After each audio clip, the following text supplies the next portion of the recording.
I'll reiterate that this is not just an OPD thing, and that's why we were adamant about being together, because we make decisions together as a steering committee, as a group.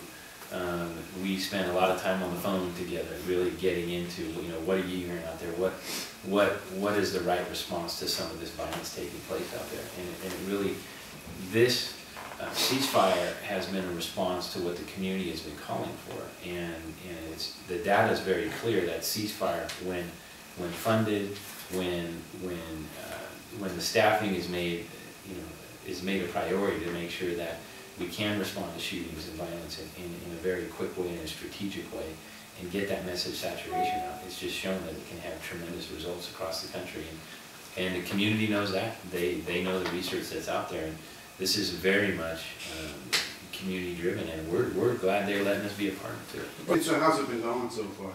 It's been going great. I mean, I think it certainly is met with a certain degree of challenge. I think one of the things we have to realize is that these young men are in pain, right? And one of the things that's important to us as community members is that we restore the invisible humanity of our young men of color that are living in East Oakland. That they didn't somehow just jump out of a petri dish and somehow were violent or involved in violence. That a lot of them are victims themselves of systemic issues that have created an atmosphere where violence and unhealthy behaviors have been something that are easy turns for them. So in this engagement, one thing that's important for us is to build relationships with them, to earn the right to speak into their lives, and then not just provide programs and services, which are a part, but how do we provide relationship and community for both a short-term response to those that are highest risk, and at the same time begin to establish a long-term relationship that will lower recidivism and actually open up opportunities for them and those they're affiliated with to change.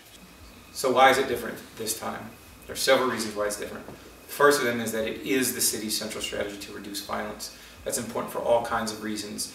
Primarily that central commitment translates into the prioritization of resources for this highest risk population. The second thing is the direct communication strategy. We've got really clear evidence on this. Direct communication is actually a really effective way to change people's behavior around violence. But you have to it's a dosage issue. You've got to get enough of the messaging to the right people. And the third thing that's different is the follow-through. That when groups will not stop shooting, like they wouldn't stop shooting earlier this year, there has to be an enforcement response that takes the shooters and the key players off the street. And as a volunteer, what do you feel is helping the most from your? We talked to the police about what they thought. What do you from the grassroots level? What do you think? So from the grassroots level, and I want this message to come across. The community wants these young men or women, whoever it is who are shooters, those who are most likely to be perpetrators and or victims of violence, to know that the community cares about them. We have not written them off. We do not put the label on them and think that they are unsalvageable in our society. We think that they should stop shooting. And that's our big concern. And we think that they'll live better and will live better if they stop shooting.